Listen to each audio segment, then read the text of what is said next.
Good evening. Today is March 21st. I'd like to call the meeting to order. It is 7:35. Would you please stand for the opening prayer and pledge allegiance? Lord, we are meeting here tonight to conduct matters of business. Guide our hearts and our minds in the spirit of fairness, right thought, and speech. Impart your supreme wisdom upon our activities so that our affairs may reach a successful conclusion. Thank you for being the source of our guidance tonight. Amen. Amen. I pledge Allegiance to the flag of the United States of America and to the republic for which we stand, one nation, under God, indivisible, with liberty and justice for all. Roll call, please. Lorraine, Here. Shoemaker, Mathis, Here. Krug is present, Kessler, Here. Gopel, Here. Tucker. Present. You have a full board. Okay. To the members of the audience, this meeting is televised. You see the 4 cameras in each corner. The program is on Charter. It's on channel 191. It'll start on Thursday. Goes for about 2 weeks. Usually it starts at 8, about every 4 hours, 8, 12, 4, and it goes on. Sometimes there's a basketball game or something. But you're welcome to come up, give your name and that, but you do not have to give your address. Approval of tonight's agenda. Are there any requests to amend tonight's agenda? I have one, and that would be Tom Broecker giving a bond report. So I'm going to ask for a motion is in order to approve the agenda as amended. So move. I thought you wanted that other one off too. On the, I'll bring that up. Oh, okay, Yeah. fiber. Yeah. Any further discussion? All in favor signify by saying aye. Aye. Opposed? Motion is carried. Included in the packet are the minutes for the March 7th regular meeting and the March 7th workshop. Are there any requested revisions to the meeting minutes? None? The meeting minutes stand approved as presented. Expenditures. Are there any questions in front of you in regards to the expenditures?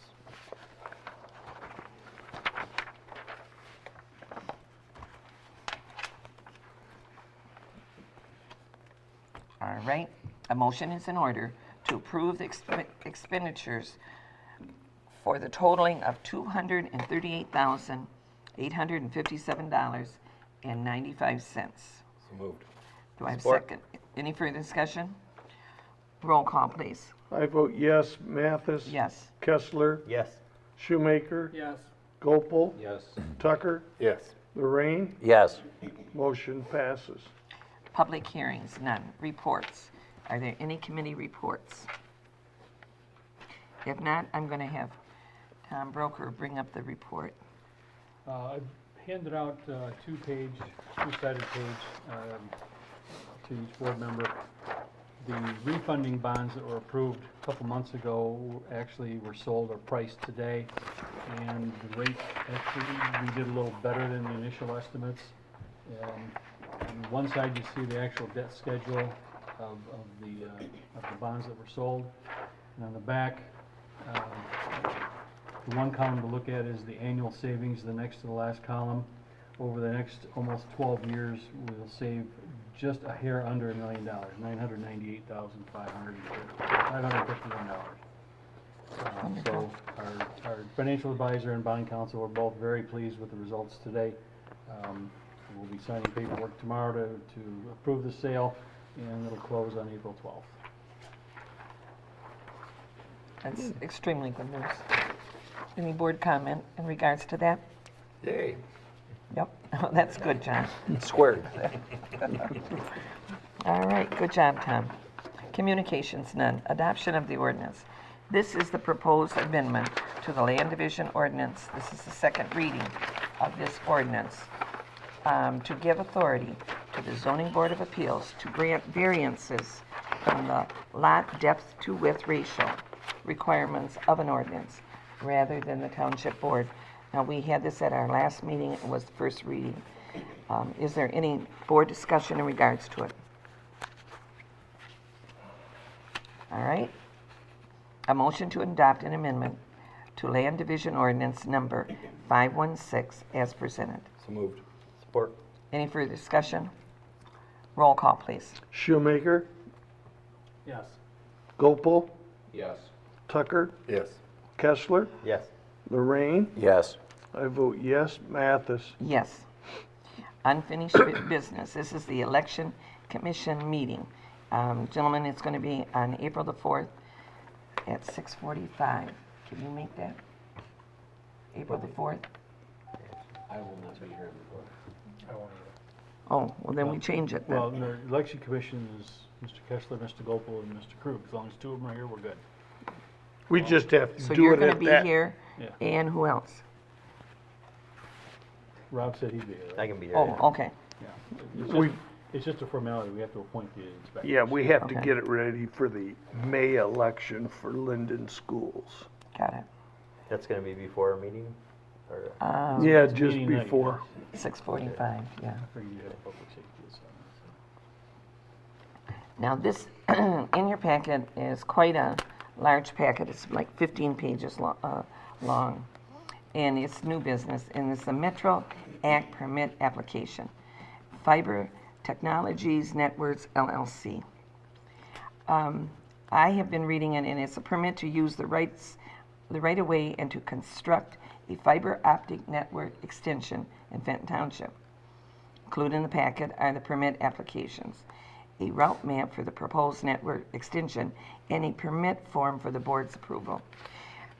I was reading into it, and like I said, it's 15 pages long. There's a lot of things that I think we need to talk about, and in regards to easement and the period of this contract, if you pull it up, I'm not sure on what page it is, but it's a contract for about 15 years. It's amended every 5 years. I would like to delay it. I mean, I could tell you everything I went through on that, but I'd like to delay it and maybe have a workshop in regards to this, because this could be like the pipeline. I think we need to investigate it a little bit more. I know it's an easement, I know it's underground, but there's also different regulations that go underground, their sewer system and that, and fiber optics. So, Fiber optics couldn't be a pipeline. no. I said it's like the situation that the township had, I'm losing my voice, about the pipeline that came Right. into No, Michigan. no, I understand No, that. this is not a pipeline. This is just fiber optics. But we have sewer, we have other things now, and they're gonna do it from the telephone poles, if they can, or underground, or are they gonna get some easements from people? And do they get the right of way to have an easement? Well, Unless you wanna all vote on it, I'm all right with that. I know I can't vote on it, because I haven't really read up on it. Well, the above and below ground are stated in the map on the Yes, page. yeah. Well, here's the issue I have, there has been throughout the state resistance in certain places to this sort of thing.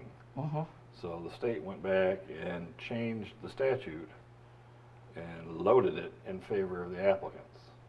Okay, we have 45 days to respond with some kind of approval or denial, or we can get fines up to $40,000. We can get it. 40,000 per Yeah. day. Per day. So I don't really want to mess around with that a whole lot. And as I understand it, and I'm no expert on this, but as I understood it, a lot of the amendments took the substance of what's in this agreement out of our purview.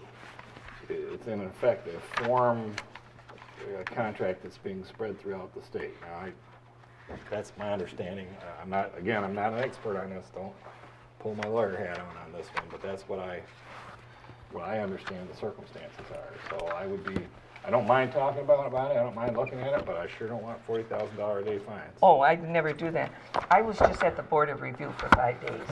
And sorry. so, yeah, and so I did not have time to read this. When I started, there was questions. There was a lot of questions. When does our clock run, Tom? Do you know when that started ticking? I mean, we could do it April 4th. I have to see what. I don't have a problem with that. I was gonna say, For some reason, I want to say March 2nd was the day they applied. I don't know So- where. Well, March here- 2nd is the date on the letter. Yeah. On the letter. On the letter. Well, then that would be the date of record, correct? Yeah. Mr. Tucker? The day we, Probably the whatever day day we we receive it. receive it, Yeah. probably a few days after that, so. So, But April 4th would be fine. April 4th is only about 30 days, so if we can act on it at the next meeting, we're certainly well within the 45 days. that's fine. If We we go No. beyond Get that, together and If- talk about it before that, or? If you gentlemen want to act on it, you're welcome to act on it. You know, or do you want to I read want you up to be on it? comfortable, Mike. You've been Huh? off in board review, I'm not gonna, I want you to be comfortable with it, so. Well, I know how things backfire too, and I know how that pipeline came in. And I went to every meeting, everything, and we finally got it stopped. But people thought they had to do it. They absolutely thought they had to do it. But, you know, when they say underground, and then they're talking about misdig, there's a lot of things in there that, This is fiber optics. It's either gonna be up with the cable wire or down buried with the cable wire. I mean, it's not, there's no petroleum involved there. This is just oh, no, no, I'm not, electrons being beamed. I'm No, not no. talking. I just- petroleum. yeah, I but was it's just not the saying same the sort of thing. example Yeah. of how that pipeline came through and was going through Michigan and was going into easements, different easements. Now, we did have a problem on Fenton Road, north of North Long Lake Road. I believe you and Mr. Krug knew about it when they were digging, it was fiber optics, and they were on the wrong side of the road. It was by our sewer system. Didn't know it. Yeah, this is a while back. That was a problem. That's why I just wanted to go through it and just see. I'm fine as long as we don't get into 45-day territory. I'll make the delay till April 4th. All right, gentlemen? We're Supervisor going Mathis? to delay that till April 4th. Bonnie? Pardon me? Just have one question. The fiber optic company, I know that along North Long Lake Road, up from Torrey, I guess that, I could direct that to you, Tom, maybe. What was the fiber optic company that came in and laid all that? Because I know that they disrupted North Long Lake Road all the way down, Yeah, I think, I to don't this. know the name of that one. So what, how long ago was it? Oh, 2 summers ago? 2 summers ago? Oh, And I know I had a lot of people very upset about what they were doing, and they were doing the same thing. So, you know, Mr. Tucker, when you talk about if there's no petroleum, doesn't matter. When you tear up somebody's front lawn, Well, I get it, but I also understand that people don't fully appreciate and understand what road right-of-ways and easements mean. And if you talk to most people, they think they own out to where the pavement starts, and that's their driveway. And in fact, and most times, that's not truly the reality of the circumstances. And I get it. I mean, there's trees that get cut down, consumers comes in, and it makes people angry. And they gave us, in here, John and everybody, a map. Yeah, I saw it. But I don't think that map is Basically along detailed, Laring, down Fenton, and and a little bit on Up to Jennings. Tom. go back up Jennings. But I really don't think that's a real detailed map. But anyway, it'll come back on April 4th. Be ready for it then. Okay. All right, so we're going to just delay that. I don't need a motion on that one, right? Correct. All right. 2016 Genesee County Road Commission Dust Control Contract. Operation Manager Tom Broecker, would you like to explain this, please? yes, we have our standard dust control agreement with the county before us. And we have the same type of options as we've had the last couple of years, where the first application the cost of the first application is split evenly between the township and the county.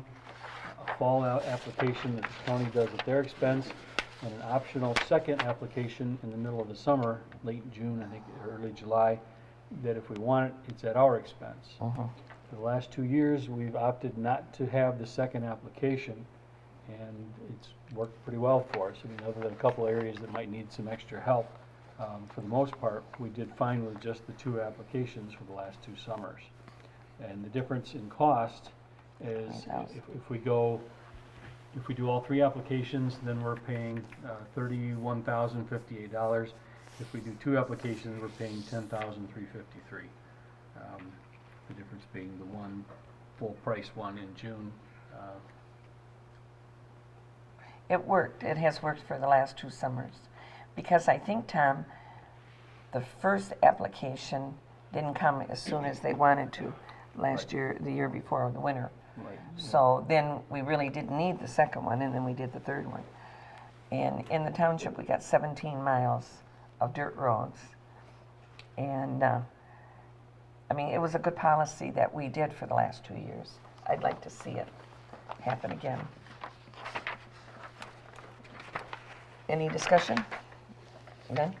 All right, a motion to approve the 2016 Genesee County Road Commission Dust Control Program, including applications of 38% liquid calcium chloride at the rate of 2,000 gallons per mile as follows. And you have it there.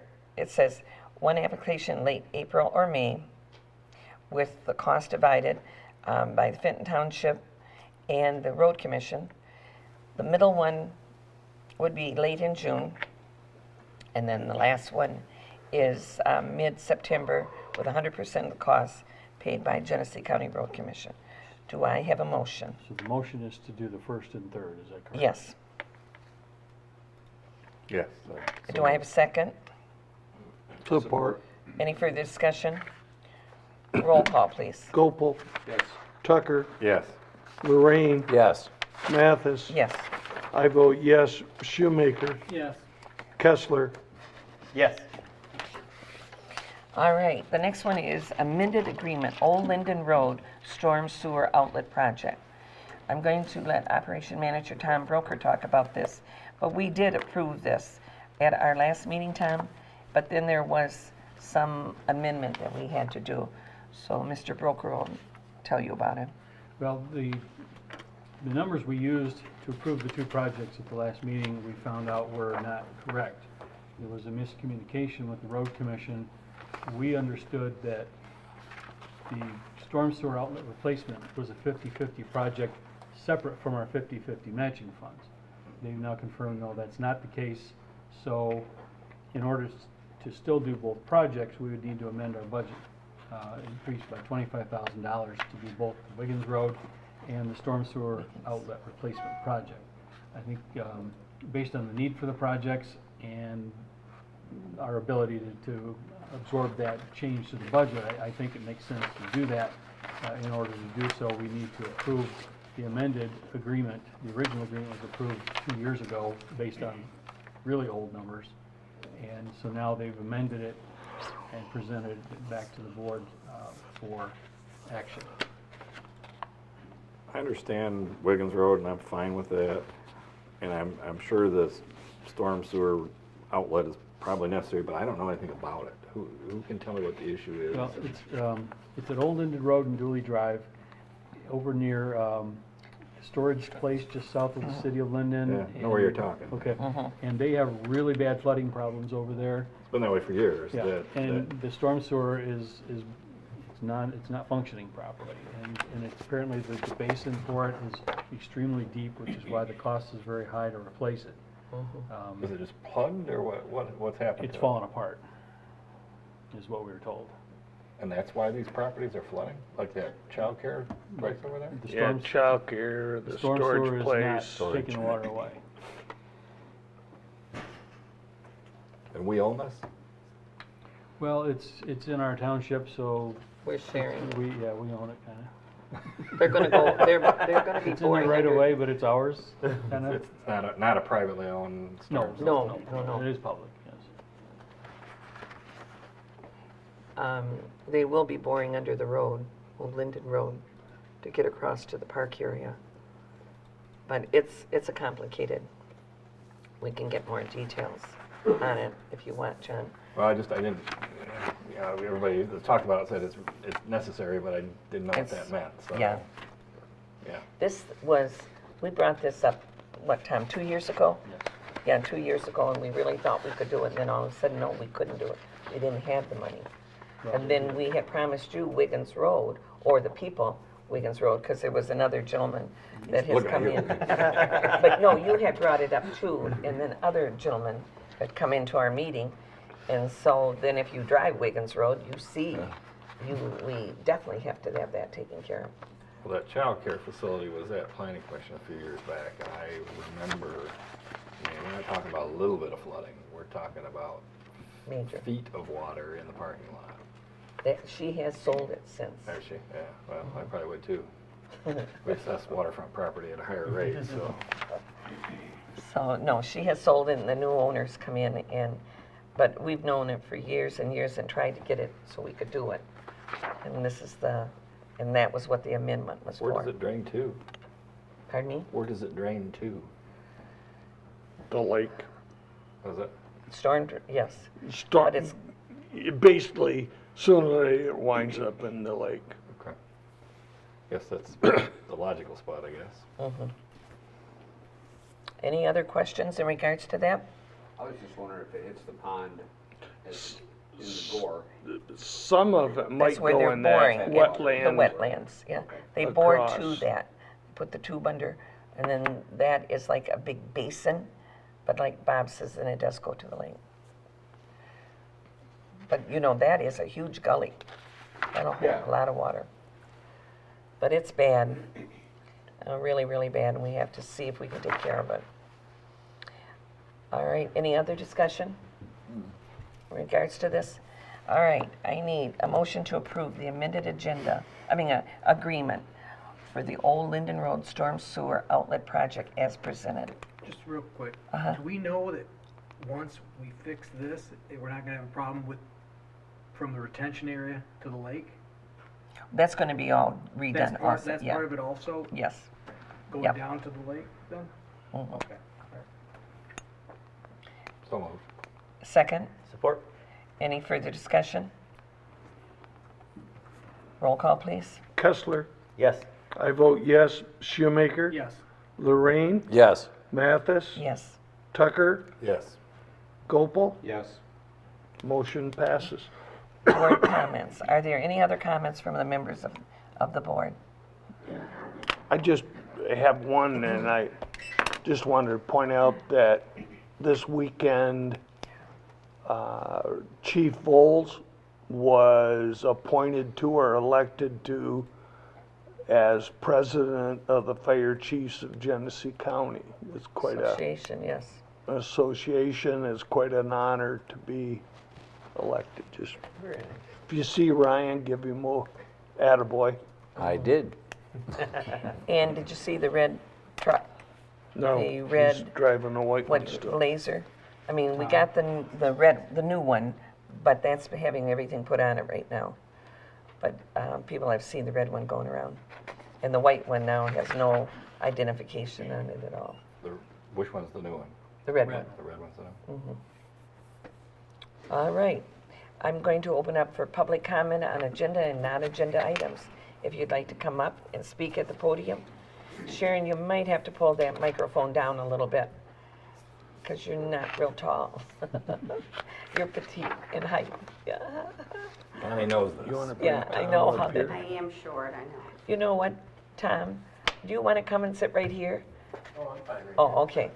Because Tom knows all the different residents, yes. Go ahead, Sharon. Good evening, lady and gentlemen.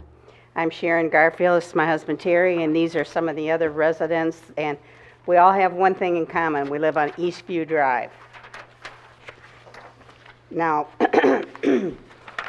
we are, to put it bluntly, fed up to here and past with the constant environmental and aesthetic conditions of that trailer park that we must drive through in order to get to our homes. In speaking to some of the neighbors, first of all, this is not, we're out to get you guys No, or, we understand. you know, you are the governmental entity. You are the only one we have to go to. We can't do this battle by ourselves. And I knew that trailer park was there when we bought there 2.5 years ago. I was very naive in thinking that this body, because I didn't know anything about that area, this body was not going to allow something like that to go on over there, because the whole rest of the township doesn't look like that. You know, so We are more than concerned about that situation over there.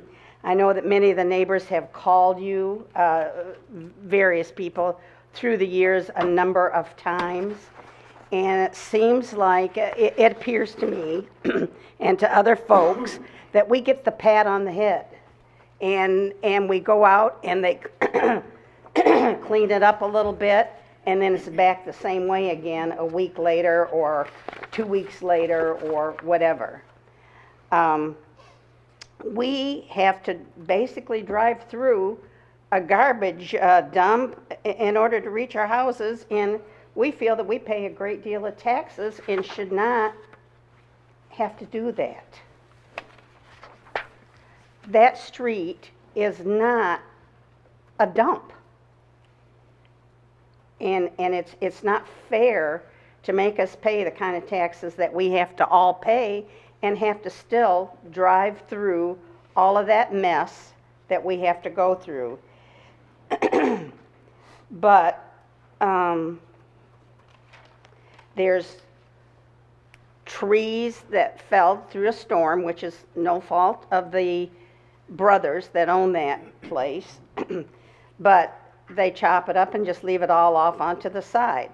Currently, there's some trees basically at about this angle right here over the road. Great big trees. Nothing's ever done. There's debris strewn everywhere. I called, I'm sorry, I forgot your name. Tom, shoot, I'm sorry, Tom. I called Tom and told him about a camper that was at that first trailer as you go around the road. If the rest of you people haven't been out there, for crying out loud, go. Right. So you know then that we're not full of baloney here. You know, it's a disaster area. Anyway, there was an old camper trailer out there, and it was a broken down piece of junk. So I assumed Tom went out and told them they had to move it. So I'm coming out one day and they're moving it. It's over on the 53 acres, parked over there, pushed over in the woods. If that's moving it, one day I was coming out and I'm going down the street. Only way to get out is through this trailer park. I'm coming down the street. This woman walks out of her trailer. Now she would have had to walk down the street to the garbage receptacles. Nope, she goes over to the fence, throws it over the fence, and then she's back to her trailer. Well, then the animals and all the birds and all of that, raccoons get in all that. It is just a constant debris of mess. When they have, let's say they vacate a trailer and they want to empty it out or whatever they do, they take their furniture out there by the dumpster and set it out by the dumpster instead of saying, okay, for example, the garbage runs on Friday, so Thursday night I have to get my old couch over there. They take it out and they go set it over there. So for weeks or maybe 2 or whenever the dumpster finally gets emptied, we've got to look at their urined mattresses, their ratty chairs, their couches, all of their debris sitting outside of the dumpster. Now, businesses in this county, which that's a business, those brothers are operating a business. You told me one of them's name was Sam, Sam. Yeah. and that's not Vali or Kasim. No, Okay. no. Sam. Sam will be the third one then. I wasn't sure. The mean, Huh? the one, the Sam is the one that we deal with, right, Tom? Okay, well, there's Sam. 3 brothers, I understand. I have a dear close friend that was renting one of the sites on the lake in the Okay. summer for a couple of years. But anyway, they paid their rent to, I think it was the Kasim guy. Okay. They paid their rent to. The fence that they have behind the dumpster is a broken down, this piece, this odd piece, this odd. Okay, and it's all broken down. And behind it, without exaggeration, is probably almost as big as your area up there, piled about this high, full of broken down concrete, debris of all sorts and old motors out there that you can see. I have never gotten out of my car and walked over there, but you can see all of this debris. We would like to see these brothers or whoever, Sam, or frankly, I don't care who does it, Yeah. come in and bring in a backhoe and clean up that mess and put a fence like other businesses have around their dumpsters. I don't want to look at their garbage. The lids are always open and there's cats and everything out there all the time. It's a mess. It's the worst area in the township. It is. You know, the absolute worst. The apartments down the street have been cleaned up on Ralston, corner of Ralston there. That's all been taken care of. The other ones over there in Poplar have been fixed up. Why can't we get this done, people? That's what we're asking you. Why can't we get it done? Some of the remedies that we would like to see, some of the suggestions, is that the owners, we demand that they fix the broken fences, put the thing around the garbage, clean the place up, get rid of all of that broken down debris. There is nonstop, I don't know how these people wreck all their cars, but there is nonstop, somebody's got a piece of junk vehicle over there that's broken down, or no license plates on it, or at least you can't see the license plates, or snowmobile trailers, or the trees that fell on the one vehicle. It's been parked over there all winter long and it's never been moved. The branches to be trimmed before they fall on somebody. The ones that I told you out by the road that are going like this, before those come down on somebody. The fence line is deplorable of their garbage and broken down and all of that. The drug situation in that trailer park is absurd. I don't know, I know that's not your problem other than to, I guess, stay on the police department. I don't understand, if we know that there's drug houses there, I don't understand why the police can't stop it. I don't understand. I can answer you on that one. I didn't on these other ones because I wanted you to tell us everything. But on that one, the pink trailer that's at the entrance of that is a grow house. Is he licensed? Pardon me? Is he All right, licensed? Let me just tell you, Sharon. Okay. It's a grow house. My other code enforcement officer, Bob Atkinson, went in. The door was unlocked. He went in, and all kinds of plants and everything. Contacted the sheriff department immediately that day. They went in, and he has the card. He's a caregiver. He has so many people, and they said he's legit. But that is, I have pictures in here of the interior of that. Well, actually, in all actuality, I have never, the first time, ever seen anybody at that trailer. I have. Well, okay, but, you know, of course, I'm not there 24/7, but, They're not living in it. It is all nothing but a grow house. It is nothing but plants, lights. That's why the windows. those types of businesses do not have to have, I mean, they can do it right there. I don't know nothing about this. He's legal? I believe, Sharon, that the sheriff, I mean, I know they investigated it, but the sheriff, he's renting that trailer from Sam, and he lives, well, Tom doesn't know, close by or something, but it is his trailer. Okay. Yeah. What about the heroin situation? That's all due to the sheriff department, but they know Okay, that. but And they do go in and arrest. And they go in a lot at night, and they move them out of there. Well, they must move back in then. Oh, they do. The cost of a person to move in that park is nothing, and Well, so you know that they're in and manager out. was there. I don't know who's managing now. Maybe you do. Don. It's a new guy, right? It was told to me today that guy that was in that trailer that had the manager sign up and all that, he was trying to crack down on him, and his cat came up dead, and so he quit. That's why he quit, because they killed his cat. Now some friends of mine ran into him at I don't even know the guy if I saw him. But I was told that they're very, you and I both have witnessed how they're very intimidating. Oh, yeah. What Sharon is talking about, I do drive by. I mean, I go in that park.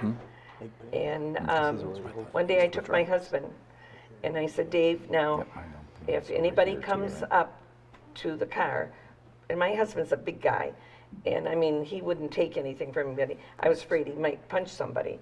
But anyway, came up, here's 3, here's 2, men coming out of their trailers. I stopped my car, rolled my window, and I said hi. And one man said, what are you doing here? And I said, we're checking your park out. I'm Bonnie Mathis, and what is your name? And he said, I'm not going to give it to you. And I said, you know what, that's okay, because I really don't care. And the other man said, no, she comes through. And we do. And Tom Hosey and I go through. But then we left. But they do intimidate you. But it's a whole different class of people. Well, some of my, I go to garage sales and stuff, one of my weaknesses. I was on the next street on Landings Way one day, and I always introduce myself to people because they have to come past our house to get to the lake. And so I always say, I live in that first house there when you come around the corner, and I tell them who I am. This woman said, you know, she was at her mother's house. She said, I wanted your house so bad when it was up for sale. She said, but I have 2 young sons, and I am afraid for my boys to go over there, and I don't even let them ride bikes. So people, and they're not the only one. People are afraid over there of those people in that trailer park. Why should we be afraid in our own neighborhoods of a multitude of people, not just one person, one individual? I can't say all. There is some good people that live there. There is some good people, and they take pride in their trailer or mobile home. They do. And now some of them don't have the money, but you'll go in there and we can tell you what numbers and that, and they put artificial flowers out. You know, they do as much as they can do. We've gone in and removed dogs, big time dogs.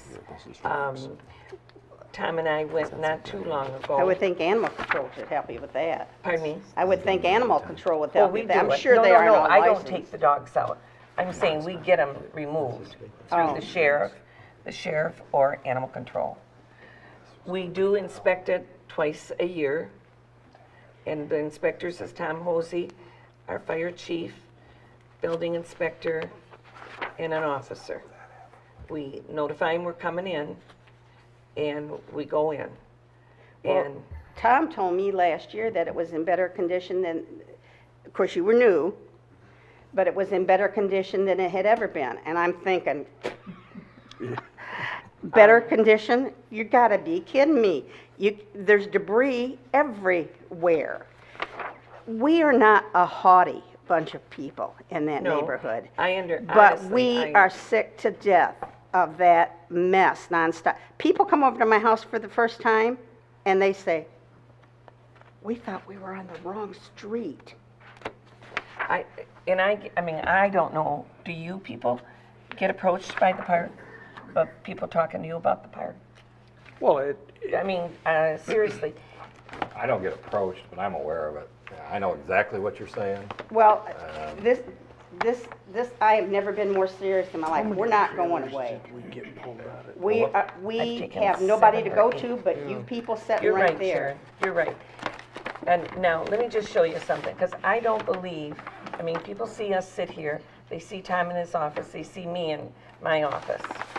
Now, I'm gonna show you, this is, I just want to show you reports and investigations that we've done and things that we have corrected. Now, this pile is only mine.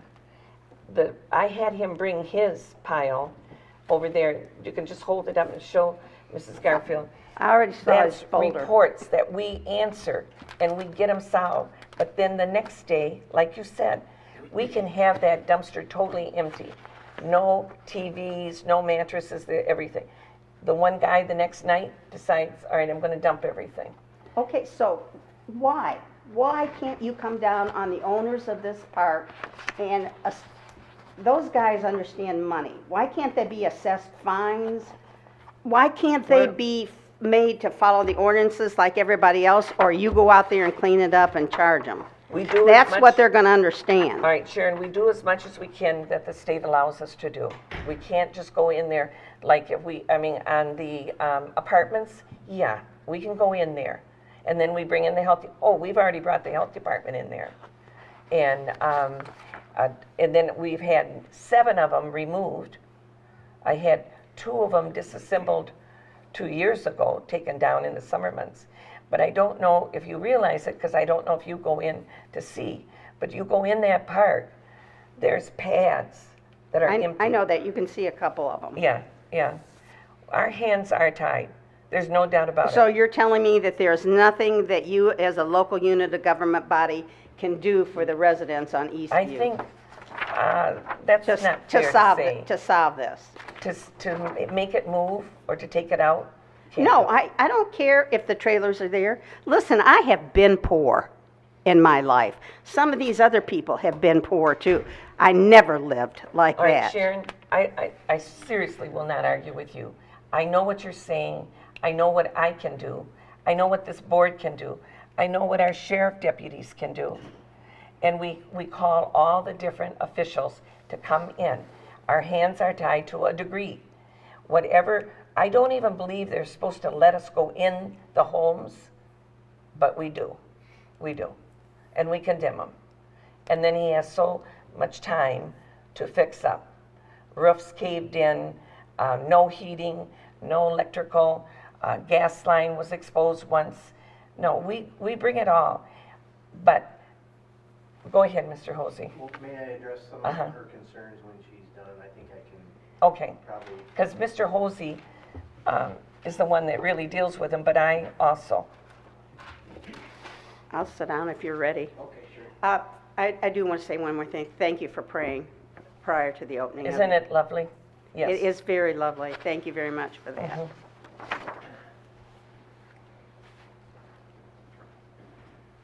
Well, March 9th was my 1-year anniversary, and I still like my job. Still not condolences? You know, the trailer park was there before I came, and there were issues at the trailer park, and there's still some issues. I was told that the trailer park was in better condition than it's ever been, and I relayed that to you. I wouldn't know because I hadn't, you know, I had just started the job. I don't think there's any specific complaints that you folks have called me with. We're on a first name basis. Sharon and Terry and I, we know each other well, and we become friends, and I enjoy talking to them. But I don't think there's any specific complaint that I haven't addressed for you folks. In regards to the camper, I had no idea where they moved it. I handle every complaint the same. When somebody calls, I write down all the information, I go out and I document it, I take pictures, and then I follow. Well, You gotta walk in. well, let me just tell you what happened with the camper, just so everybody understands. Yeah. I talked to Donnie about the camper. It's in front of lot 61. I said, it's gotta go, it's in violation. You got 30 days, because that's what the ordinance says. He has 30 days by ordinance. So we have to tolerate it. We have to look at it for 30 days. I go back in 30 days, it's gone. I had no idea where it went. I was just glad it was gone. Well, that's when I can close out. Well, then somebody came in and talked to one of the other employees and said, hey, there's a camper on the 53 acres and you can see it from Eastview. Well, I didn't get a chance to talk to that person, or I would have gotten specific directions on where on Eastview. I drove up and down Eastview, and I'm looking in between the houses, looking in between the garages. I couldn't see it. Well, you can see it. You can barely see it from Torrey Beach. But I'm thinking it's on Eastview that you can see it. So I didn't have the lady's name. I couldn't call her back, but I documented it. I wrote a report, and I said, I'm going to give it 30 days, and hopefully the lady will come back in. She did come back in. She gave me better directions. I found it, and it turns out it's the same one that was at lot 61. That's when I first figured it out. I wished you'd have called. Yeah. You know, you can call 911 when you see something like that going on. The sheriff's deputies will respond. And it's, you know, I wished I'd have known. I didn't know where it went, and I didn't know who moved it. I'd like to know who put it there, because they don't own that property, and they shouldn't have put it there. Now it's become a little bit of a legal dilemma of how do we address this? Do we tell the people at Lot 61, you go get it? What if they get hurt over there retrieving it, and we told them to trespass on somebody else's property? Yeah, it's like Mr. Tucker mentioned about the easements. A lot of times people don't understand what the easements are and what the legalities are to an easement. It's the same thing with the ordinances. There are legalities that we have to follow. I'm doing the best I can. We've got 15,000 residents. We have a lot of complaints that come in. I can't just be the Eastview police officer. I know. Yeah. I'm not disagreeing with you. Yeah, that's true. But I don't think there's any one certain complaint. I just came back from Florida too, so I was gone for a week. And I just saw the littering complaint, and I drove through and looked at it. It is bad. But it's that time of year. When the snow melts, all that stuff becomes visible. And, you know, we'll get them to clean it up. We don't give orders. We're not judges. The ordinances are all misdemeanors. We have to accuse them of that crime, and they're afforded all the rights of an accused criminal. The presumption of innocence, the right to a jury trial if they want it, the right to remain silent. All those constitutional rights, they are afforded when we take enforcement action. And I've written 3 tickets recently, and we'll see how all that. And there may be a better way of doing things in the future. When we get a new township attorney, I'll discuss things with him, and maybe we'll come up with a better way of doing things. But for now, these are the rules that we have to work under. And I'm doing the best I can for you folks, and I'll continue to do that. If you call me and you give me a specific thing that you want me to work on. Well, I gave you a whole list tonight. Did you write it? I did. I did. Again. And fixing the fences, we don't have a property maintenance code. So I don't know that I can make them fit. We don't have an ordinance about property maintenance, so I don't know as though I can. Ordinance about dumpsters and commercial property. That's why. There is. I've been told that dumpster is grandfathered because they had their location. dumpster prior to that ordinance being adopted. Can I ask a question? The branches and the trees, we don't have an ordinance, to my knowledge, No. that would address that. So I can't tell them, you cut that tree down, you make that safe.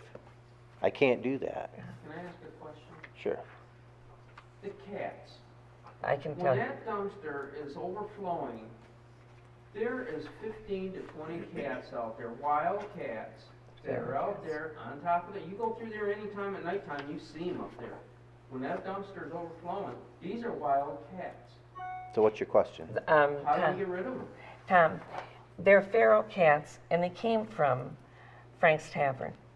Because the people down below, down in, you know, once the Frank's was torn down, the people said, oh my God, we're invaded by these feral cats. These cats would attack their dogs, everything. There was a gentleman that was on the end of the trailer that used to feed them. And you should see. Oh, you know, the guy- old gentleman, yes, yes. He used to feed them constantly, and they would be on his Oh. car and underneath the trailer right there. And when he got moved out or died, I don't know what happened. He to the poor died. guy. Yep. But, you know, Then they went to Frank's. then they're all over that dumpster, and you can go through there at night, especially when it's over, they're on top of it, they're crawling over there. And it's, you know, something needs to be done with those cats. Well, the adoptive pet and myself and another member trapped them two summers ago. And then they would adjust, you know, neuter them, spay them, whatever. And they clip a hole in their ear. And then they have to let feral cats go. So that's something that they have to do. I trapped a cat, and it happened to be a person's pet. And I thought it was a feral cat. And I got myself in trouble. And that's gonna happen. I realize there's some cats out there that is people's pets, but the majority Oh, of them it's are bad, it's bad. But you know, you can't shoot them. You know, you can't do that. It's bad. The only thing, the difference is, we had issues of rats at one time underneath the trailers.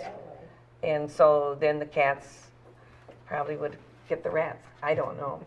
But it's, Tom is on it all the time. He came into my office and said, my God, the trailer's gone.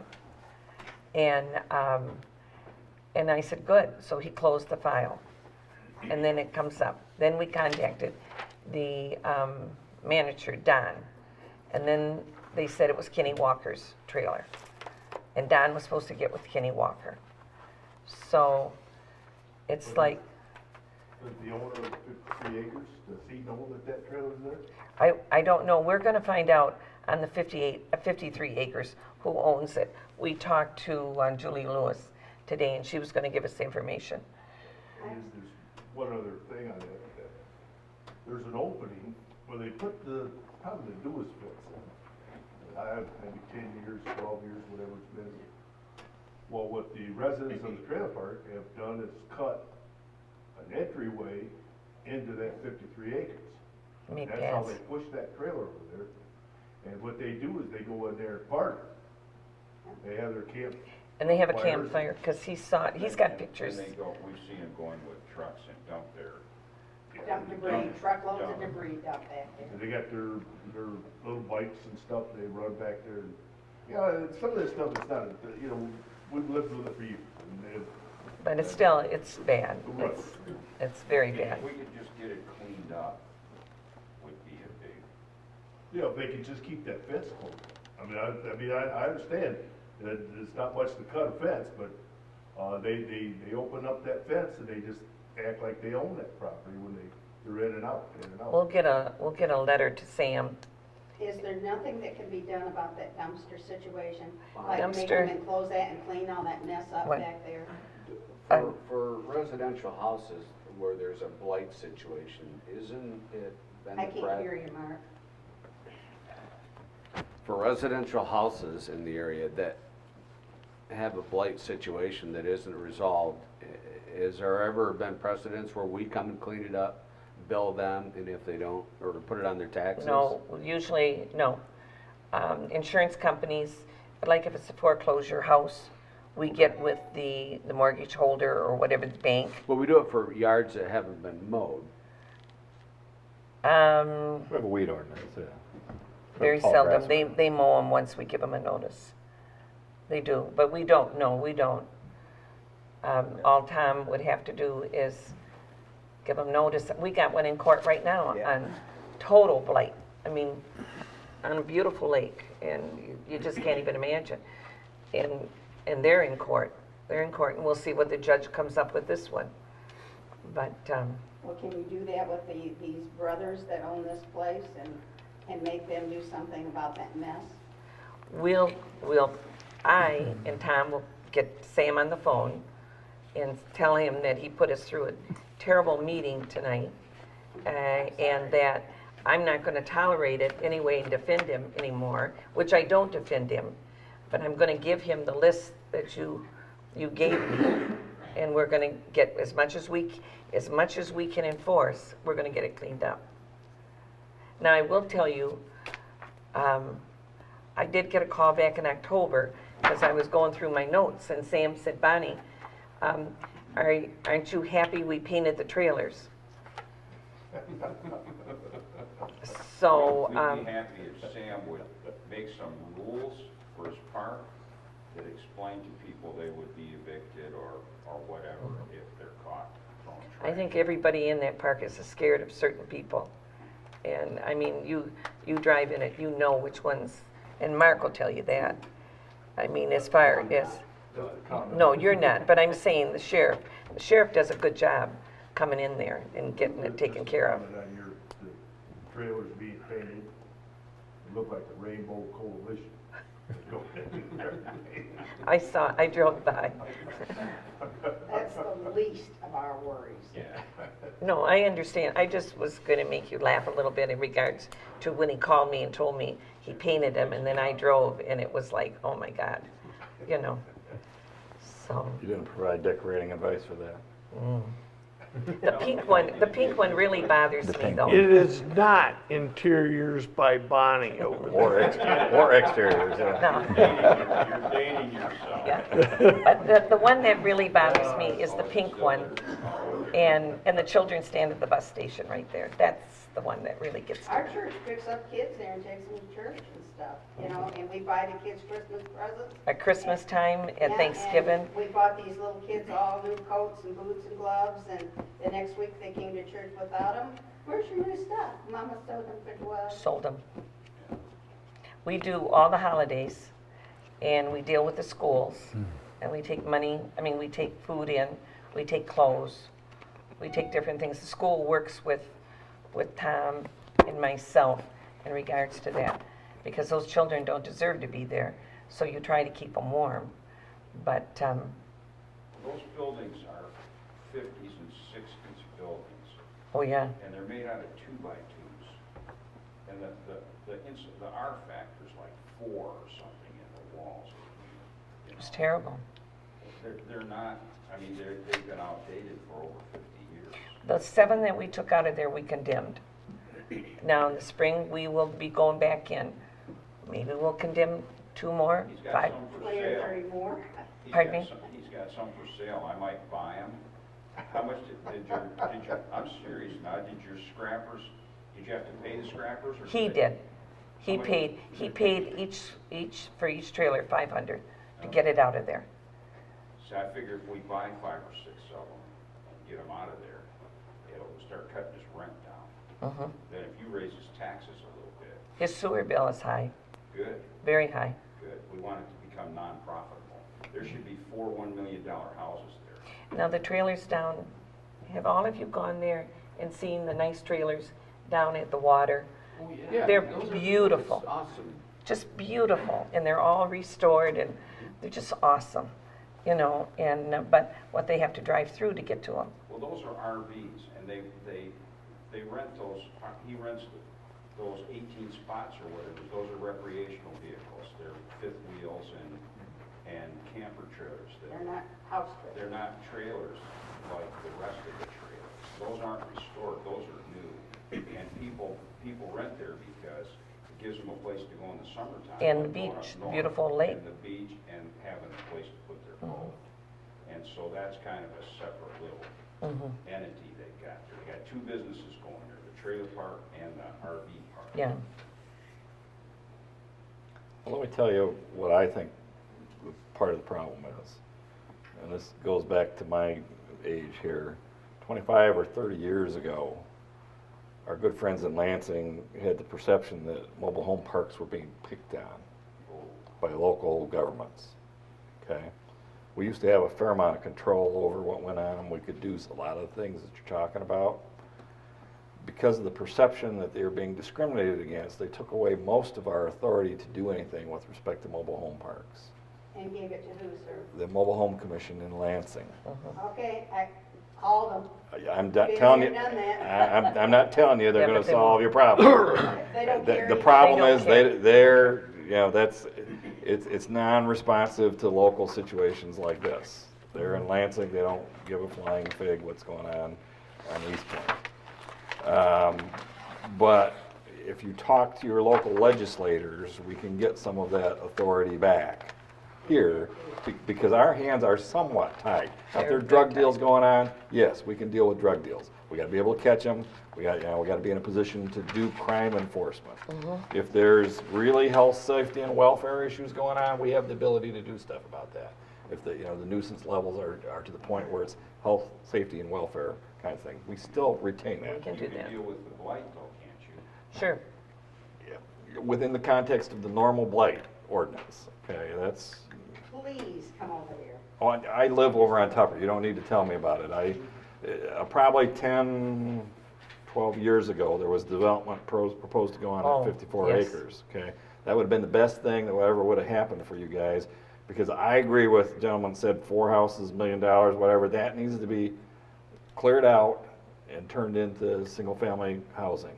And before the real estate market hit the wall in 2008, the economics that you were reciting were in play. It was, coming close to the point where a developer would come and pay kind of money to buy that site for development purposes, maybe in connection with the development of 53 acres, because those 53 acres aren't gonna sell with the problem that you're talking about.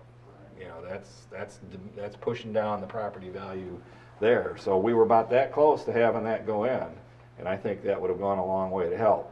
Now, I'm not gonna tell you if you get on the phone and yell at your legislators to give us back some local control, they're gonna turn around and do it next week. But there's enough of you, and it appears to me you have enough momentum that you use some of that energy to try and get some control back here where we can help you more. I'm not saying we won't help you, I'm just saying our hands are tied. Yes. I called Joe's office. Yeah. Talked to his rep. Yep. You know what his rep told me? What? It's up to Fenton Township. Oh, yeah. And then he called me and wanted to tell me about it, and I said, no, you need to go and look. We need help. And we really do need help. I'm just looking here on the different ones that we've shut down. And another thing that they'll do when they go for the spring, in the spring checkup, if it's unlivable, we make Sam shut it down and board the windows up. And then we uncap the sewer. And we never let him move anybody else in it. Because we have control of that. They wouldn't have sewer. But he's worried always about the sewer bill and that. So I've said, well, you know, when I condemn it, I'm shutting the sewer line off. So the ones that you see that are windows are barricaded, he's not going to be able to rent them or use them. What about how did they get by with a wood stove in the trailer on line 61? See, I would not know. A wood stove, the one on the corner is 61? And now it's a complaint, we'll check it out. Fire chief will check that one. Huh? The wood stove is in the house? Well, see, we wouldn't know that. So Terry, that's good. We'll check it out. Are there empty trailers in there now? Should be. Are they boarded up? We'll know, Ted, when they go in again. This is You say March. boarded up. Do they actually put plywood on the roof? Yeah, yeah. And it looks nice. We make sure, I got pictures in here of different ones that they board up. Are they And, allowed to reoccupy those? pardon me? Can they reoccupy the ones that No, are boarded up? no. And if they try to, they have to come in and get the sewer connected again. We've capped it. So far, he's never come back. Can they move other trailers back in? No. The reason why, well, they can't get them out. Those trailers can't just get a truck and pull them out because they'll fall apart. So that's why they had to disassemble them. But they can't, if they had a trailer that old, they can't bring that on the expressways or anything because they can't move these things. So those, whatever you call them, the cement. The pads? Pads. Pads are only for a certain size. So they've not brought any in unless someone's come in, but I know. If anybody ever saw a trailer coming in, I know we would be notified immediately. I'm sure it would be hard to even find one. You're right. Because they haven't made them for over 50 years. Yeah, It costs more to move it than it does. you're right. Even to have them. Ted? Does the health department check the water system? Health Department, they have, I can't tell you when. You don't get reports on it? I never get a report on it, no. It's private property. No, I don't. Yeah, Mr. Crew just said it's private property, so it would be the individual. No, but they do check the Health Department. Health Department does come out with us, but they say their hands are tied. For the community well, they must have some jurisdiction. Which is what. Go ahead, Tom. Dave Gibson has told me that they had to install a reverse osmosis system. Reverse osmosis. That's the building inspector has said, so he has checked it out then, Tom, Ted.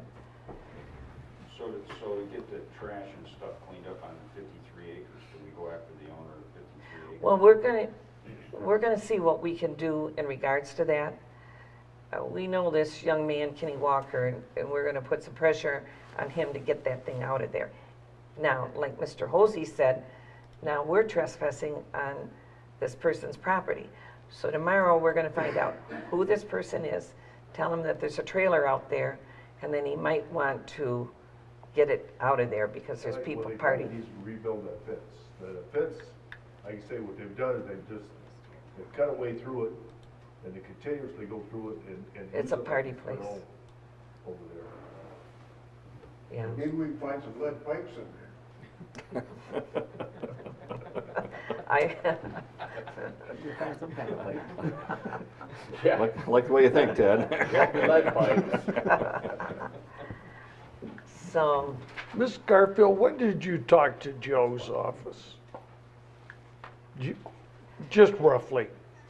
6 months ago, I don't think it was, I think it was probably a year ago, but you know what, I didn't make any notes, I'm gonna start making notes, I know better than to not make notes about what I'm doing, but I didn't. And, We're gonna call Joe's office again. We're gonna invite Joe over. but he, frankly, I never got to him, he wouldn't even talk to me.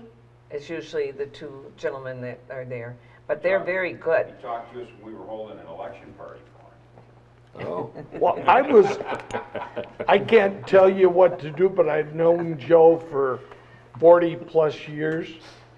If you wanted to have a Representative Graves coffee clutch, I can harass him enough to get him there, and you might want to hold it right.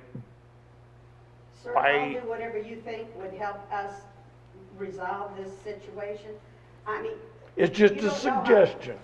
you don't know how frustrated we are, and listen, there's just a handful of us here tonight, but this is not just us.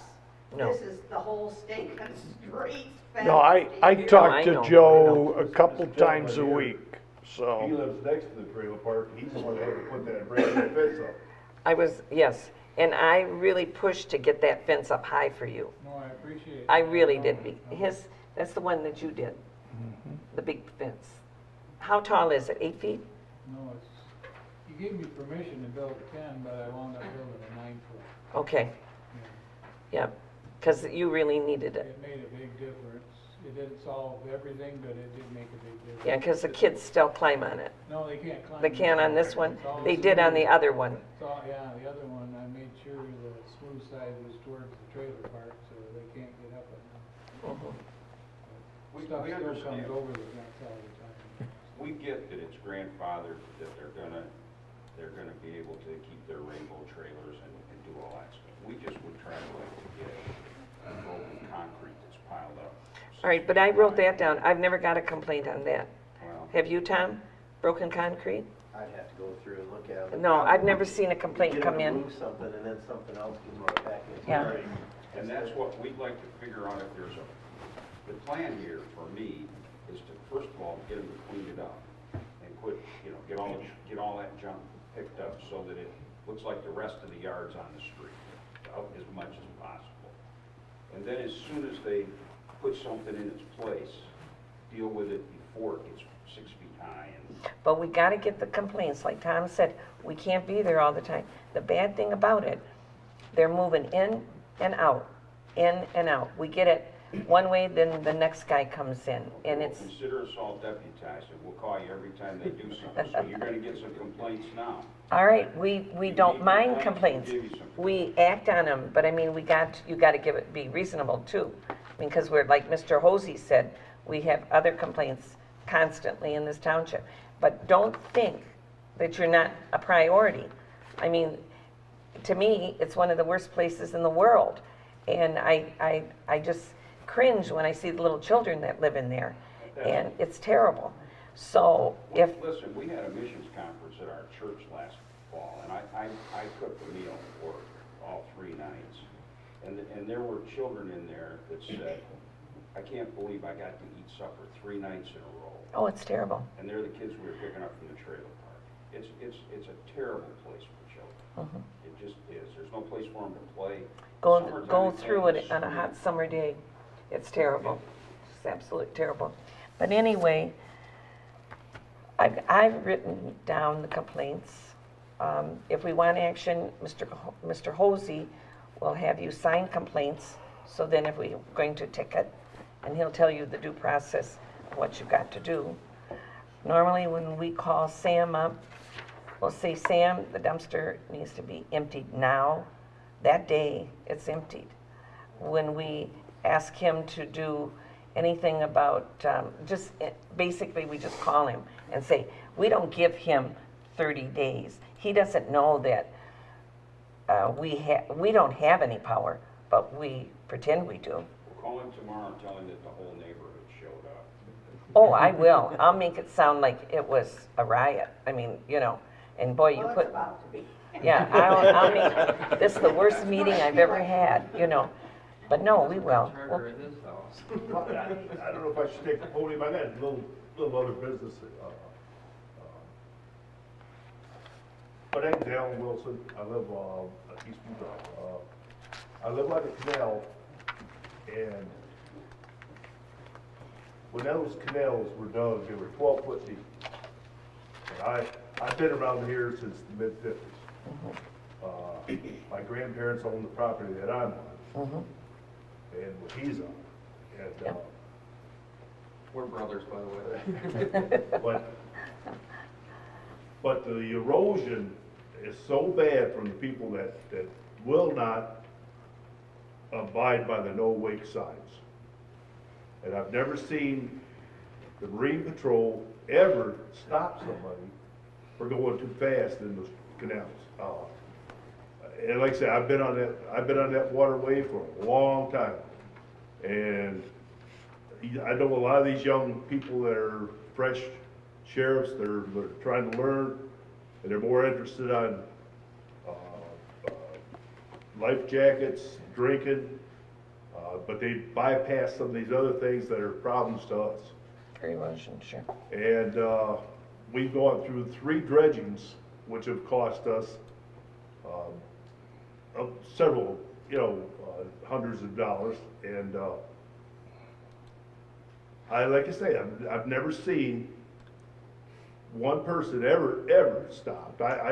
Years ago, when Folknack was downtown Flint, when he was on the Marine Patrol, I begged him to come out there and just sit down on my property and watch the people. It looks like I-75 going back there during the summer.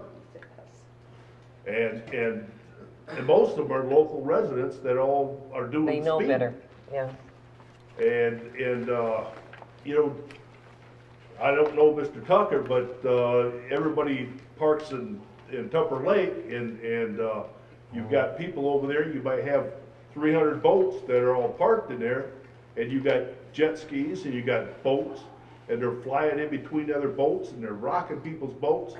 Well, my understanding of the law is there's no weight within 100 feet of a boat or a piece of property or a dock. Am I correct? I don't know about weight. Yes, anchored boat, correct. And you've got all these people who are anchored up over there. Well, I had a young sheriff following a jet ski, and she came through and just bouncing everybody's boats around. So I called the sheriff over. I said, hey, why don't you stop this person from doing what they're doing? And the chief says, what are they doing? So I think some of these young sheriffs need to be trained a little bit more than others, just watch the drinking and watch the life jackets. And I don't understand that's all important. Like I say, I've been in that water for 50 years. And so I just would like to see a little bit more of the sheriff patrols of these canals. And we can't, the people that know the waterway, we can't hardly get through Squaw Lake and Neighbor Lake, or it's getting that bad in front of our place. And like I said, it was 12 foot when it was dug, and it might be 4 foot at this stage of the game. And all those trees, which Terry owns now across the canal, all those trees are eroding, they're falling in. Now he's got a problem. It just keeps growing, yeah. But that's the DNR, and then the sheriff, Mark. Hey, Al, can I tell you something about the Sheriff Marine Division? Yeah. They're high school or they're in college, they have no police powers, they're not certified sworn police officers. It is a strictly public relations job, that's what it is. They wouldn't know what to do if they did cite somebody. They wouldn't know what, they don't know the laws. I mean, it's, the DNR, absolutely.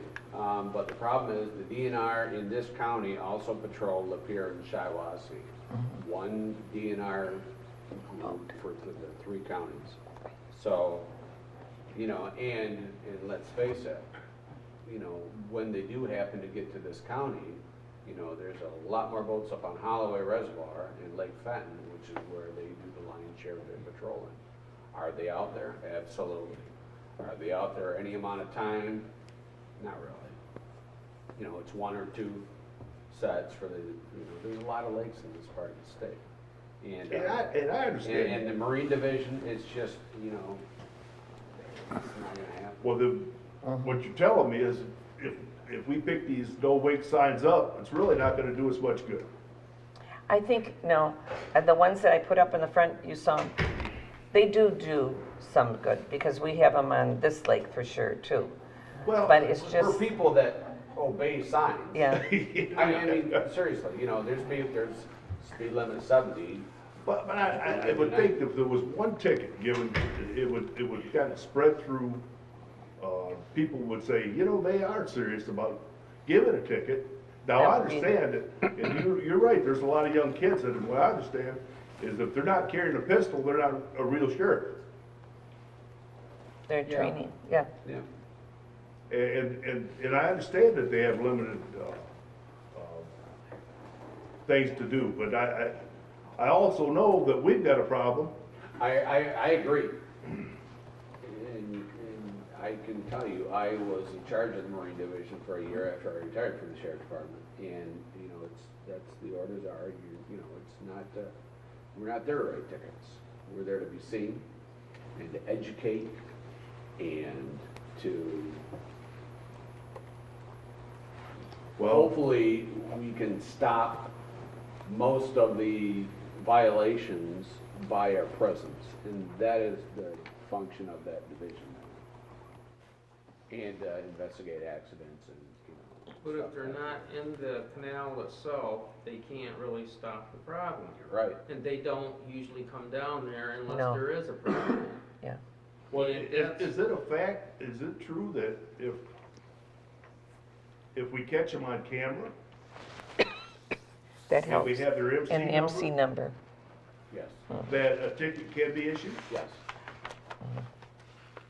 Because like I say, most of it's local, and most of them, It would be like a traffic cam ticket. It'd be the operator or the owner of the boat would be the one cited, not necessarily the operator, since we wouldn't have any ID. right. But yeah, absolutely, absolutely get the cameras out and get, if you can get an MC number and especially on video, if you show an obvious way, sure, that can be addressed. And, yeah. Now, will they cite them? I don't know. I haven't done the department for 5 years. It's This is many years ago, but I actually told somebody to slow down and was going way too fast through there. And the guy stopped and says, why should I? Nobody else does. That's the kind of stuff we get. Oh, yeah. Like, and then we get real close to getting into a little Fights, yeah, I mean, you know, yeah, it's unbelievable. I got sticks and baseball bats lying around, just to come up on my shore. But, we put a lot of money into our seawalls right. to protect our own property, yet on across from us is Terry's property, and now it's Terry's property. But all that is a road. I mean, I'm tired of getting this stuff pumped out, because it's gonna come to a point where the hell we gonna put it? You're We gotta right. put it back over there. Mm-hmm. It's a real headache. So, I hear you. I mean, like, you know who my parents are, been there since 76, so I mean, I know all the grievances, and I agree with everything every one of you has said tonight. Would I like to do a lot to that trailer park? You Oh. betcha. All of us would. I've got one more quick thing. Down there, actually right across from his house. And I think the guy that owns the 53 acres owns that little strip, 'cause I own, the last lot on the east side. You know, I live on the canal side, and I own a piece of property across the canal, or across the road. He's down by my house now. Yeah, and right in front of his house, there's a strip of property there. Well, we all keep our drainage, all cleaned up. Well, we get a nice storm come through, and that water just gushes at it hits into mine, going into that 53 acres. And all of a sudden, it's just everywhere, it's just boiling everywhere. And that, up next to the road, that the gully should be cleaned out. I mean, there's trees that have now grown this big inside. There's probably 100 feet, 150 feet. If that was cleaned out, that water would drain, get back up into the swamp, the maple swamp, and But is it on the road right away? As far well, we got the trees ditching? leaning over the road, and Terry and I were just talking about the other day about maybe trying to cut some of those out of it, but they're right where the ditch should be cleaned out. It's right. There was Gary Walker lives down there too. And Gary one time came in, and I said, Gary, if you call in the road commission to put a ditch in, it's going to be enormous. It's going to take quite a bit of your front yard. I mean, now they make them quite large so that the drainage will flow and they don't have to come back. So you're right. There's so many areas, there's no culverts under the driveways or anything, just no ditching. But we can look into that, but you sure don't want that to happen. We had one on Four Lakes, and the man insisted he'd have a ditch in front of his house. And I tried to talk to him, and I said, you don't want them to come in and do a ditch. It looked like the Grand Canyon. It took up, maybe a fourth of his yard.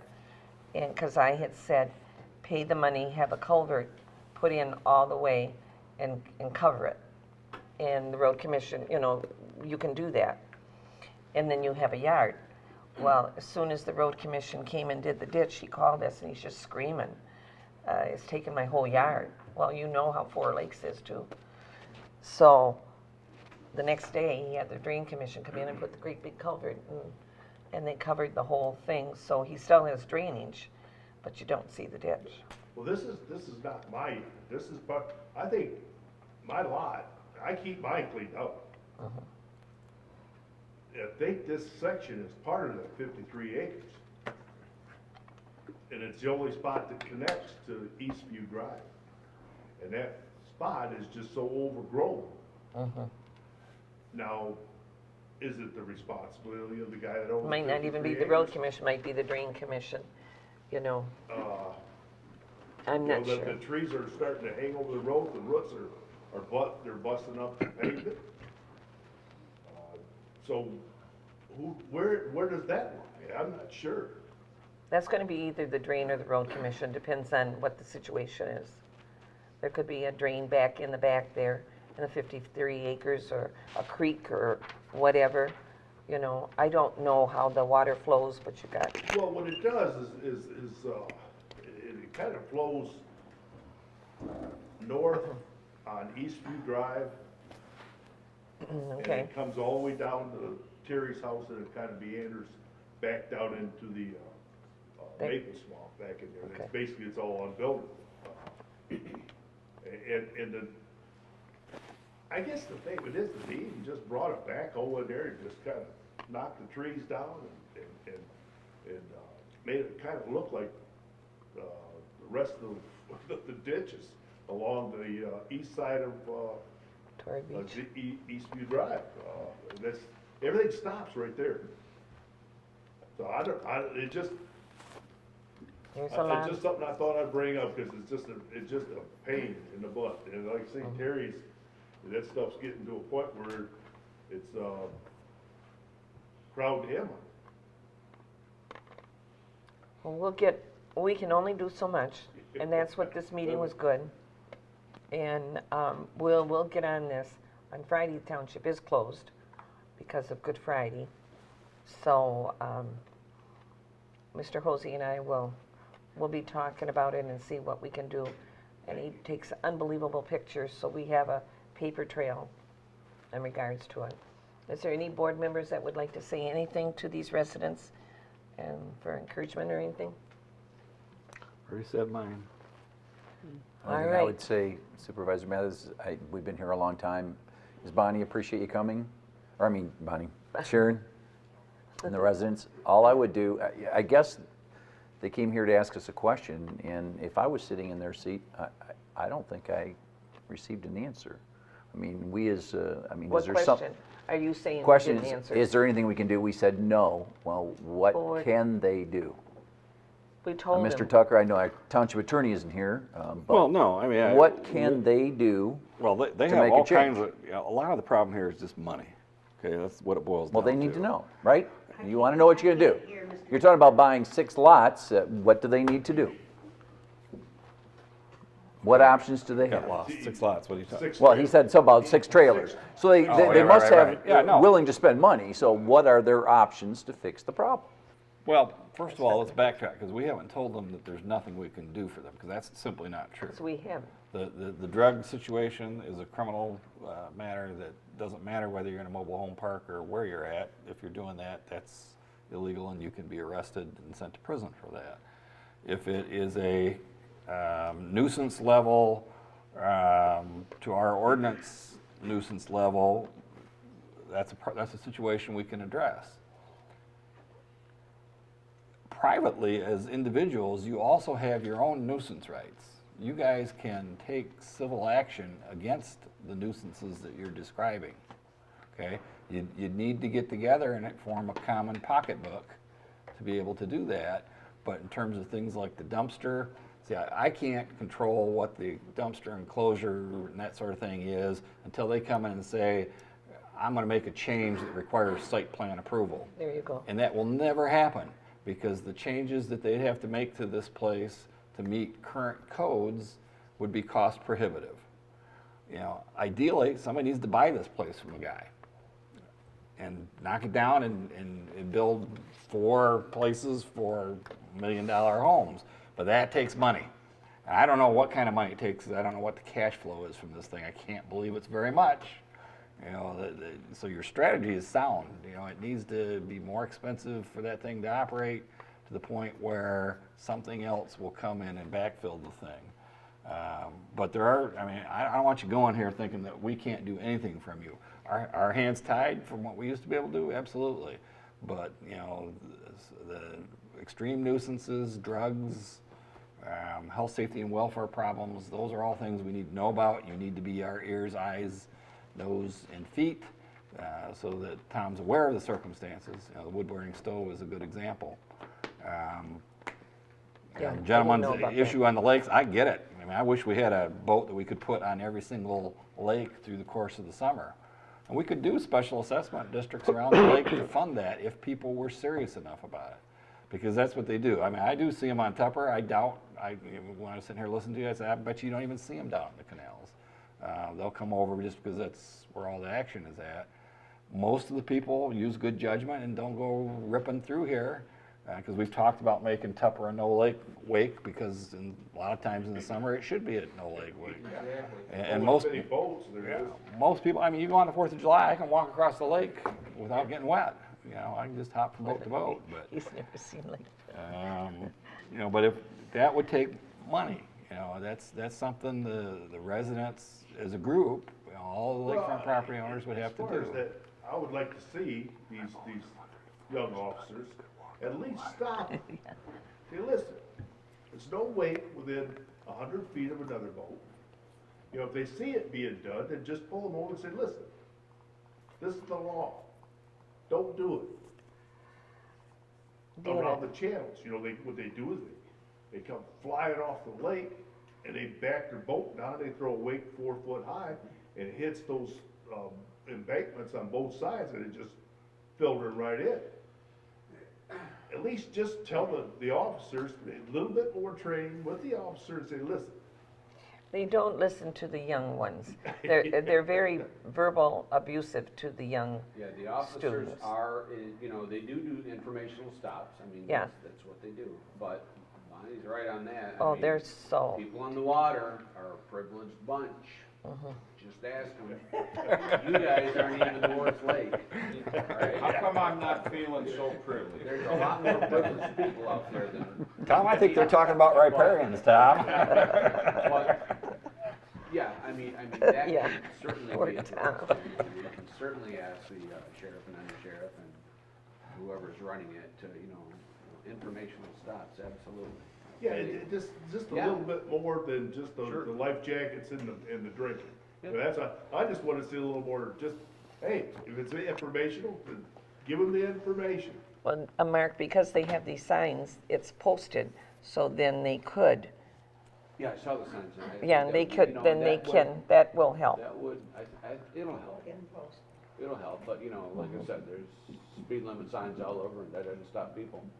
So, I And mean, most you're of always my gonna get a problems are the few, locals. but hopefully you The get locals. some that are, the uneducated or uninformed can certainly. See, I've got about a dozen trees that are unearthed, that Yeah, are on that I know, channel. I know. And they're tall enough that they're gonna fall across the Mhm. channel and smash people's boats and seawalls. Yeah. And that was how I came to be the proud owner of that property. It's the guy who had it before, is in Tennessee, and when I called him about it, he said he didn't care. So rather than have everybody's stuff tore up, I stepped up to the plate. Now I've got to hire somebody to come over and cut all those trees down without dropping them in the lake or across the channel, smashing people's property. And I kinda knew that when I bought it, but when you're trying to do the right thing and make the Sure. community better, it's frustrating when you see people throwing garbage over the fence and that kind of crap. It kinda takes the wind out of your sails. Yeah.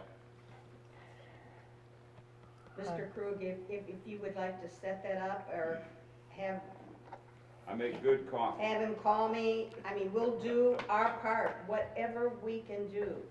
But I don't think we're asking too much to ask all of you to do your part for us too. Well, I have no problem. I'll talk to Joe tomorrow morning. Thank you, sir, I appreciate that. Any other opinion? Comment regards to this? I will say thank you for coming. I hope, no? Terry, you said no? Oh, he was He talking to him. asked me a question. I thought, good. oh no, I gotta start over again. We'll be back, though, guys, we're not going away with this situation. And I'll say good evening, the meeting is adjourned. Wait a minute, I had something, hold on. Oh, I'm sorry. Oh, Gary. Gary, I didn't see your hand or anything, I'm My sorry. hand wasn't up, I was listening to this. Okay. I've been coming to these meetings for 25 years and nothing changes. It's still the trailer park and See? fast boats. So, there's not a blue light anymore. Is this new? Yep, no Okay, light. it's been a See, while. it's been a while. Yeah, it's been a while. It's been a while. I've been called out of retirement to come back to one of these. I'm here more or less representing the former Squanima Shores Property Owners Association, Four Lakes Avenue, in regards to the Four Lakes Avenue Special Assessment District. I have found out, much to our dismay, that our Special Assessment District Fund is in deficit by $4,250.64. And Tom, do you know anything about it? I know Tom knows about it because people have been talking to him, so you could explain what's going on For and why we're plowing, in debt. snow, is that what we're talking about? Snow, drains, what are we talking about? Primarily, road yeah. repair, Yeah, we have a snowplow contractor that's gouging us, basically. Yeah. Every time we get an inch of snow, he figures he should come in and salt every 2 days at $300 and some a Yeah, pound. I've walked through the salt. Yeah, yeah. Yeah. So, Well, I actually intended to talk to Tony Spezia about it. I don't know who's actually running the show, but we I don't had- either. That's part of the problem. There's no oversight here. We had some pretty good rates for properties that the township controls the snow plowing on, and I don't know how we, at one point, Assessment. determined, how you got on that list and how you didn't. Four Lakes is not on the list. They had their own contractor and their own situation, but I can tell you that the rates that we had for for the contractor the township is dealing with were far better than what I'm seeing in real life out on Four Lakes Drive on my part of the territory. And I've walked through the salt on Four Lakes Avenue that was that thick. Yeah, this guy's coming in every 2 days and throwing salt down, and we're in a. Somebody's got to. It's 20 years, well, it's been what, about 20 years since those roads were paved? And I was talking to Ralph Light, and he left the presidency of Squanima Shores in 2002. And we had like $40,000 in the road maintenance fund. And that pavement's almost 20 years old at this point, and it's starting to bust up. So it's like, okay, we're going to need to come in and do some patch squares and fix it. Let's tap into our road fund. And it's like, well, we can't because our road fund is in a debt. Why is our road fund in a debt? Because it used to be, obviously, before it was paved, you had to grade and chloride. Well, we don't have to grade and chloride now. All we have is snow removal. And, I mean, I've got the bills here, and this guy's coming out like every 2 days, and he's hitting us. But now, who is patrolling him? Who's saying, Gary, that you can't only plow after 2 inches or 3 inches? You know, if he's coming in at an inch, somebody's got to stop it. Well, yeah, that's what I mean. There's no oversight. Who watches this guy? No one. I guess none of you guys do that. That's not your job, right? You just pay a bill. Yeah. So somebody within our community, I guess, has to watch that. Yep. Mr. Tucker lives there. He could do it. I would be happy to do it. Okay. Somebody wanted me to do it. I'm like, I kind of retired from this stuff, and I'm really not that crazy about getting back into it. Yeah. Do you know who's calling the shots? Because these people respond to somebody from usually the association, is usually someone from there is in charge with either making the call or setting up the parameters. And you can get a group of people like this together and we'll argue about what the appropriate level of care is, because it just depends on whether we're talking about cost or whether we're talking about safety. You know, different people think about it differently. Yeah. But it's nothing new. You know, you go to every commercial building in the planet and they all have contracts with people and they all say different things. Medical people will have a lot more care done to their parking areas than other places, because people are coming in that aren't well and often don't travel very well. But what you said, I agree completely with. And I've told my family when we're walking, you know, we're getting hosed here. Somebody is just printing money by what they're doing. And apparently they've been left in charge of the pocketbook. It was $55 a property to assess, as I recall, back when the roads were gravel. When we paved, I believe we lowered it down to $45 per property. And now I just found out we're paying $160 per property. And I don't know when that decision was made or who made that. Don't know about that one. Well, the assessment is based on the history. So every year it gets adjusted. It was 200 last year. This year is 160. Oh, okay. So trying to make up the deficit. Now, as of the end of the year, it was in that hole about 4,000. Right now, you're to the good about 6,000.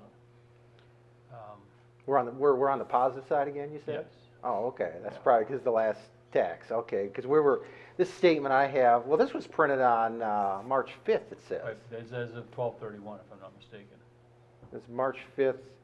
At one time, the beginning balance was a minus 8,847, and then we went up to, now we're only minus 4,250. That was as of the end of 2015, before the 2015 tax receipts were put in. So what is, when it says delinquent tax settlement? That's payments that come in later. Any properties in the district that didn't pay their taxes on time, they go delinquent to the county. The county reimburses us for the delinquent taxes in the summer. So that's the last of the payments from the prior year tax roll. Okay.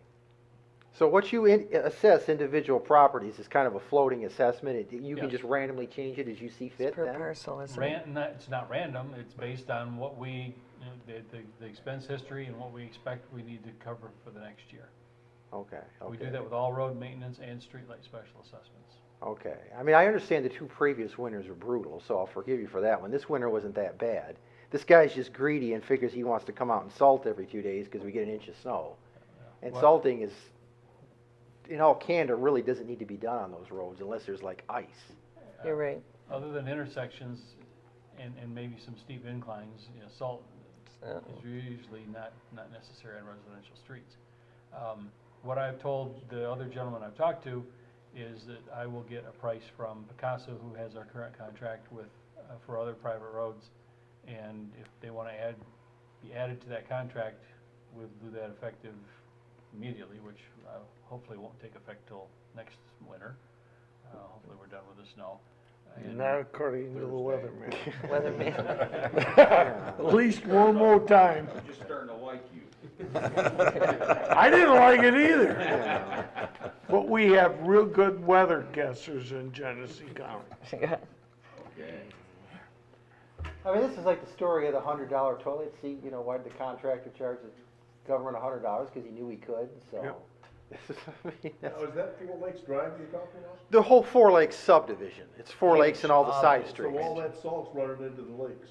Well, yeah, they're salting pretty good, and it's excessive, and it doesn't really need to be done like they're doing it, so. But again, I mean, the roads, the asphalt's starting to bust out now, and it's like, okay, we're gonna have to go in and. And it will be cheaper if we fix it now instead of waiting for them to deteriorate, because I've You- noticed the same thing. Yeah. In fact, I tripped into a crack that was about like that. Okay, except we ran out of money, like you said, we had 20 years ago, there was 40 grand in that fund, and then it's, so that was the concern I had. Oh, and plus this guy that's plowing the yards is a hack too, he's cut up a lot of yards. He doesn't just plow the streets, he goes off and cuts out people's sod and everything, so that's another issue, but I guess we have to deal with that ourselves. And you see that all over, unless they have those little wires standing up on the property line, you know, the driveways for a plow. But, You got some of mine?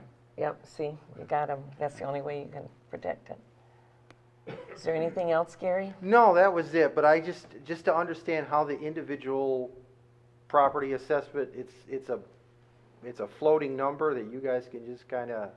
Well, you add up all your bills, Tom can probably tell you this, but if you're going to, in my eyes, if you're going to assess something, you go back and see how much snow plowing cost last year, and then the year before, and you get an average, and then you do it that way. But now this year, we didn't have a bad winter, Yeah, you know, so it's a hard thing to do, but that's the only way we can do it, okay. you know. I thought it was a fixed number. I didn't realize that it kind of floated like that. 'Cause No. somebody said it's 160. How did it get to be I don't. Yeah, it'd have to be, that's the only way you could do it. Okay. Gary, if you want to stop in the office, we can go over the details a little more if you like, rather than just at the meeting. I've already talked to Ralph Light. He gave me all these. I've got this pages and pages where this guy bills, where he comes in and snow removal 215, and then the following day this was on February 1st. He came in and billed us for 215. February 2nd, that's another 215. Oh, then he decides to salt for 360. Then February 3rd, back. 3 days in a row, he plows again for 215 and salts for 360. So he's having a field day. The 1st, the 2nd, the 3rd, and the 4th. So, Yeah, right. I was just asking Mr. Broecker, though, who hired this gentleman? Their association would have. Yeah, well, yeah, I don't, That wouldn't be us. that's a whole different story. I heard he's like a friend of a friend type of thing, where he was like a hookup kind of hire. But again, the Squaniman Shores Association, in its historic sense, really doesn't exist anymore. We kind of dissolved back in the early 2000s, because once the roads got paid, we just ran out of stuff to do. So there's the Penema Tupper Lakes all encompassing, Association. and I think maybe it's somebody within, it used to be Tony Spezia was the Yep. president. He lived on West Four Lakes, but he's not on the board anymore, so. Who Mr. gets the Tucker. bills, Gary? Who gets Or these do they bills? come to Tom the gets them. Squaniman Shores Subdivision, attention Tom Broecker. Yeah, they come to Okay, the I was- Fenton Township. Trying to figure out if we could find out who within the assessment group was approving these actions, so. Thinking maybe nobody is. Yeah, maybe, I that's- mean, for a while it was Jerry Redouty, and of course, he went in a assisted living facility a couple years ago, and he died just this past Yeah. spring, so he's gone, and Tony Spezia, who was president of the PST Association, lives on West Four Lakes, and he was overseeing, he made the executive decision a few years ago to get us all new road signs, which I really didn't think we needed, but he did it, so. stuff like that. Sometimes you get a lot of money in there and people start getting frivolous with it, so. All right. So That's why I'm here. You know, I usually don't visit you guys anymore, but I got pulled into this, and it's like, okay. Well, maybe you can pull Mr. Tucker. He's not half the man he used to be, though. I hardly recognized him sitting in the back. Half the man, that's right. Yeah. Well, I was thinking about it. I was at 336 at my heaviest weight, and I'm down to like about 200 now. That's awesome. 336. Yeah, so.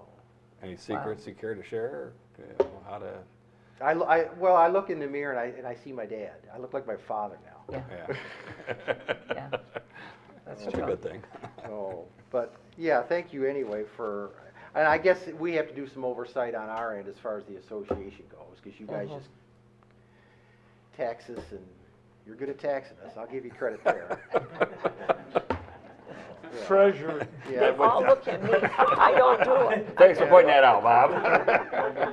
I mean, does anybody that come before the Board of Review actually win? Yes. Oh, really? Yes. In fact, I was going to say that before I adjourned. Excuse me, 5 days of Board of Review. I'm really losing my voice. Yes, they really did.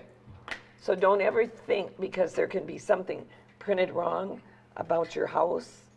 And if you don't come and check it, shame on you. Seriously, I sit there, I write every word that everybody says, and there was quite a few of them that did. So, and then there's some that is just, they just come in to scream at you, and really don't know how the tax, how it works as far as rate of inflation and all that. Does that work? No, not with me, no. They're the ones that got raised. We had a good tax board of review. We really, really did. But everybody needs to look at their SCV, because if you live on a lake, it went up. These houses are sky high in prices. We need to do something about that quarterly sewer bill too. That's a glorified tax, Well, to be honest. I get that too. I get the sewer bill. That's like a But tax disguised as it's sewer also bill.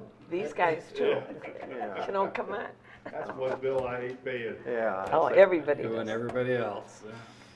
So, but it's still a great place to live, and that's everybody. You still stay here, and you still love it, As long because as I it's can a bunch afford of it. good people. It's great You will people. love this about the sewer bill.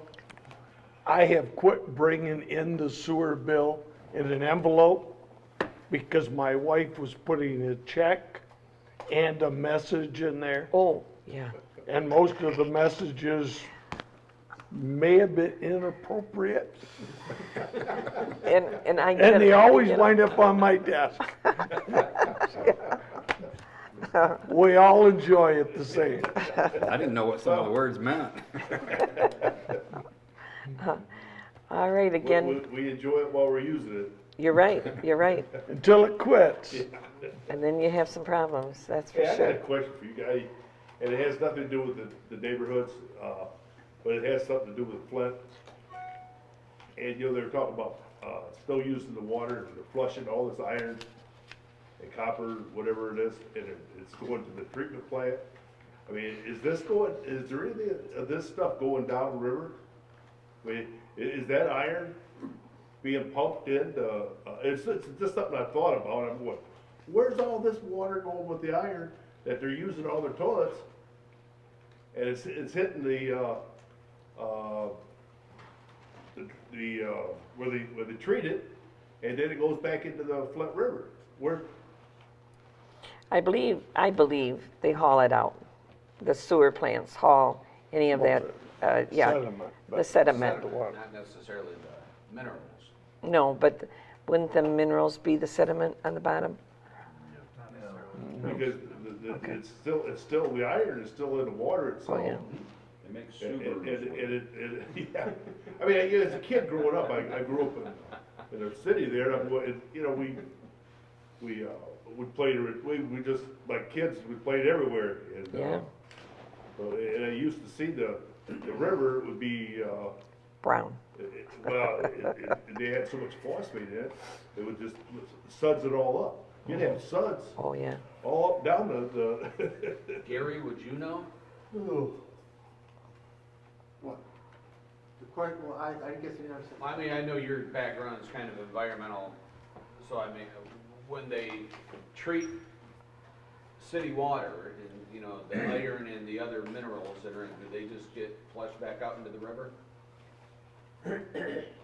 I think, well, yeah, I think any treated water gets put back into the river once But it's they don't treated. remove, they just remove the sewage, not necessarily the phosphates and the Yeah, they just irons. clean out the bad, the sewage really, any raw sewage. I mean, there's still like, it's just kind of like a well water, it's still hard and has all the minerals in it, yeah. It was just something I was thinking about the other day. I was thinking, well, where in the hell is all this iron going that's coming through the pipes now? And it goes through the treatment plant and goes back in the river. And so Too much, Al. Yeah, I know. And so it's all going up towards Flushing. When it goes through the sanitary system, the treatment plant does remove heavy metals, Okay. and that would be the same thing with lead. Let's hope so. All right, again, I'm going to say, good evening, everybody. Meeting's adjourned. Thank you. Thank you very much.